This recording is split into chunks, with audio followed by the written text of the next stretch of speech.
Statement को prepare करने के दो मेथड हैं, direct method and indirect method. Direct method में क्या करते हैं हम लोग, operating activities, inflows plus outflows minus, और उसके बाद हम निकाल लेते हैं नेट फ्लो।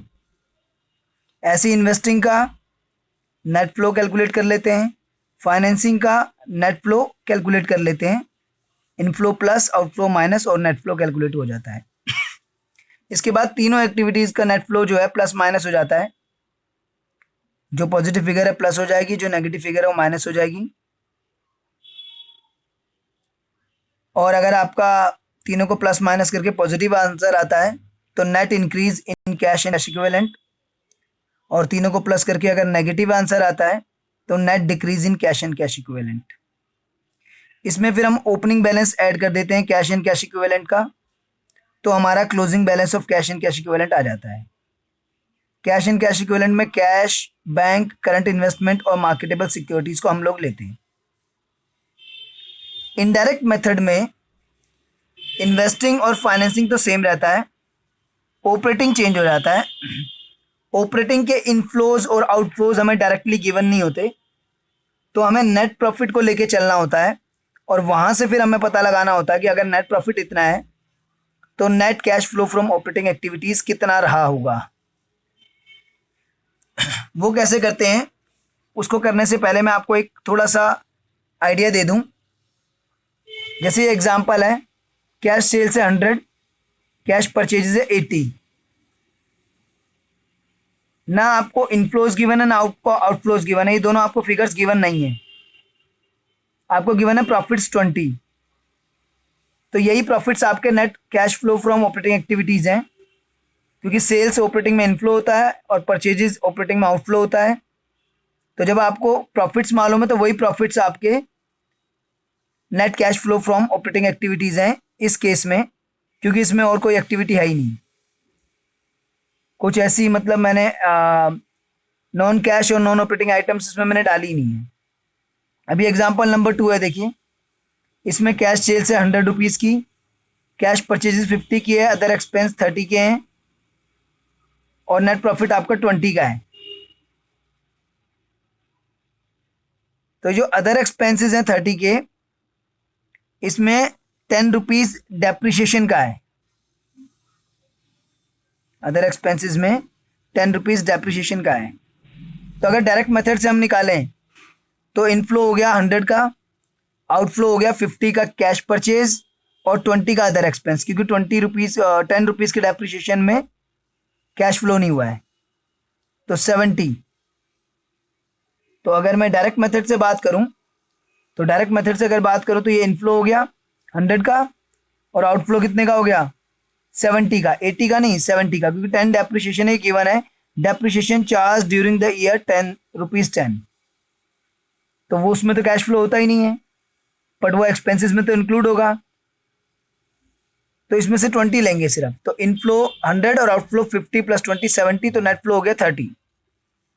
तो अगर इनफ्लो और आउटफ्लो ना गिवन हो, नेट प्रॉफिट गिवन हो, तो हम कैसे निकालेंगे नेट फ्लो ऑपरेटिंग का। नेट प्रॉफिट हमें गिवन था, उसमें हमने डेप्रिशिएशन ऐड बैक कर दिया, क्योंकि उसमें हमारा कैश नहीं गया था, वो नॉन कैश एक्टिविटी है। तो cash flow from operating activity 30 आ गया आपका। तो ये होता है कुछ इनडायरेक्ट मेथड, जिसमें नेट प्रॉफिट से हम कैलकुलेट, जिसमें हमें डायरेक्टली ये नहीं गिवन होता कि ऑपरेटिंग में इनफ्लो और आउटफ्लो क्या है, हमें नेट प्रॉफिट गिवन होता है, और उस नेट प्रॉफिट के थ्रू हमें ये पता लगाना होता है कि ऑपरेटिंग एक्टिविटी से कितना फ्लो हुआ होगा। That is indirect method. तो बस ऑपरेटिंग वाला पोर्शन चेंज हो जाता है इनडायरेक्ट मेथड में, इन्वेस्टिंग और फाइनेंसिंग वाला पोर्शन सेम रहता है, वो डायरेक्टली ही निकलता है। तो कैसे ऑपरेटिंग नेट प्रॉफिट से जो है cash flow from operating activities निकालते हैं, वो अब हम करेंगे।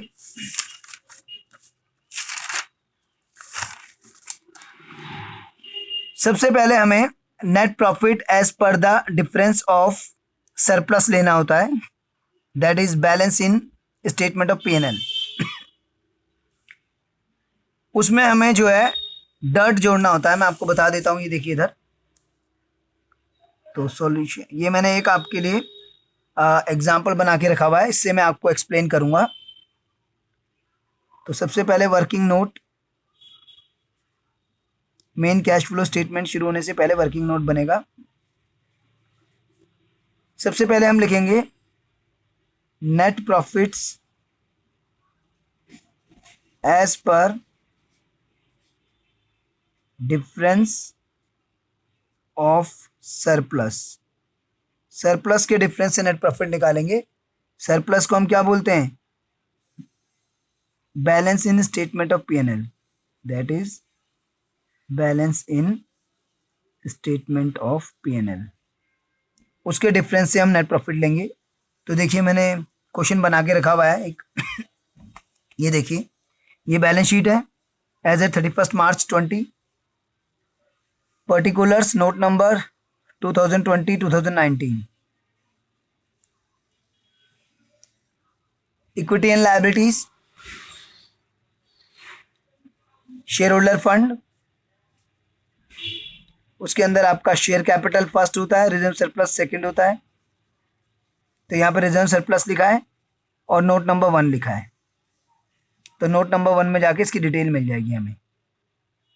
तो नोट नंबर 1 में जाके रिजर्व सरप्लस की डिटेल देखते हैं क्या है। ये नोट नंबर 1 है, ये रिजर्व सरप्लस की डिटेल है। रिजर्व सरप्लस में सिक्योरिटी प्रीमियम रिजर्व है, पहले 0 था अब 10 है। SPR यानी कि आपको 10,000 का प्रीमियम रिसीव हुआ है, तो ये फाइनेंसिंग में जाएगा। सिक्योरिटी प्रीमियम रिसीव फाइनेंसिंग में प्लस होता है, तो इसका तो फाइनेंसिंग से मतलब है। उसमें फिर आपको जनरल रिजर्व गिवन है 30 से 50, इसका भी ट्रीटमेंट करेंगे। उसके नीचे सरप्लस गिवन है, वो है आपका 3 लाख से 4 लाख। करंट ईयर में 4 लाख और प्रीवियस ईयर में 3 लाख, तो 1 लाख का ये आप यहाँ डालेंगे। Net profit as per difference of surplus, तो सरप्लस के डिफरेंस से आपने नेट प्रॉफिट निकाल लिया 1 लाख। ठीक है, ये current year figure minus previous year figure. तो सबसे पहले ये करते हैं, इसमें हम डर्ट जोड़ देते हैं। डी यानी कि DIRT, लर्निंग ट्रिक है डर्ट। डी यानी कि डिविडेंड प्रपोज्ड। डिविडेंड प्रपोज्ड क्या होता है? डायरेक्टर जो है पहले डिविडेंड एक प्रपोज करते हैं, फिर कंपनी की एनुअल जनरल मीटिंग होती है और उस एनुअल जनरल मीटिंग में जो डायरेक्टर डिविडेंड प्रपोज करते हैं उस डिविडेंड पे डिसीजन लिया जाता है और उसको फाइनल कर दिया जाता है। तो डिविडेंड प्रपोज्ड जो होता है वो हम लास्ट ईयर वाला लेते हैं, क्योंकि लास्ट ईयर जो डिविडेंड प्रपोज हुआ था वो इस साल फाइनल हो जाता है, और इस साल जो प्रपोज हुआ है वो तो नेक्स्ट ईयर फाइनल होगा, तो वो तो अभी पेड नहीं होगा। तो डिविडेंड प्रपोज्ड हमें लास्ट ईयर वाला लेना होता है, और ये हमें एडिशनल इन्फॉर्मेशन में गिवन होता है। देखिए यहाँ पे एडिशनल इन्फॉर्मेशन में मैंने लिखा हुआ है, dividend proposed in 2020 is 1 lakh and in 2019 rupees 1,20,000। तो लास्ट ईयर वाला हमें लेना होता है 1,20,000। डिविडेंड प्रपोज्ड लास्ट ईयर वाला फिगर लेना होता है, करंट ईयर वाला फिगर हमें नहीं लेना होता। ये हमारा contingent liability and commitment notes to account में शो होता है सिर्फ, और ये आपका जो है तो करंट ईयर वाला जो डिविडेंड प्रपोज्ड है वो हमें नहीं लेना होता, लास्ट ईयर वाला हमें यहाँ पर ऐड बैक करना होता है। डी आई मतलब इंटरिम डिविडेंड।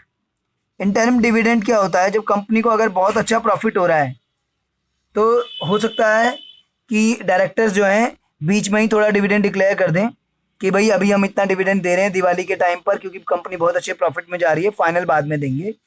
तो during the year he company थोड़ा डिविडेंड दिए तो वो भी एड बैक हो जाएगा। फिर आर है आपका, आर है आपका उसके बाद ट्रांसफर टू रिजर्व ट्रांसफर।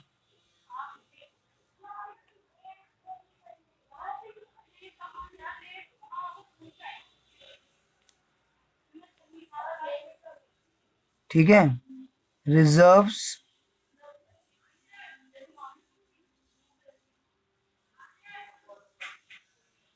तो रिजर्व में जो ट्रांसफर किया है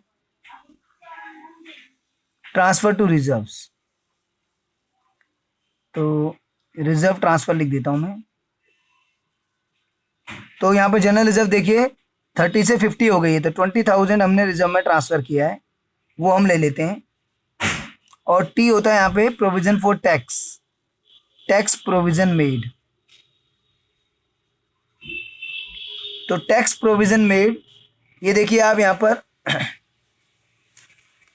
मेन बैलेंस शीट में करंट लायबिलिटी के अंदर short term provisions note number 2, तो नोट नंबर 2 पे जा रहे हैं। शॉर्ट टर्म प्रोविजन हमारी प्रोविजन फॉर टैक्स की है। तो प्रोविजन फॉर टैक्स हमारा जो है 30,000 से 40,000। तो इसमें जो करंट ईयर वाला फिगर होता है वो हमें लेना होता है कि करंट ईयर में हमने कितना प्रोविजन बनाया है 40,000 का। तो करंट ईयर फिगर हमें इसमें लेना होता है भाई। ये सब हमें वर्किंग नोट में करना है। सबसे पहले सरप्लस का डिफरेंस लेना है, उसके बाद उसमें डर्ट जोड़ना है, डी यानी कि डिविडेंड प्रपोज्ड लास्ट ईयर वाला। ध्यान रखना करंट ईयर वाले का कुछ नहीं करते, last year figure only, current year figure का कहीं ट्रीटमेंट नहीं है। देन इंटरिम डिविडेंड भी एड बैक करते हैं, वो भी हमें जो है सिर्फ जो है नीचे एडजस्टमेंट में ही गिवन होता है। देन ट्रांसफर टू रिजर्व्स, एक मिनट बच्चों,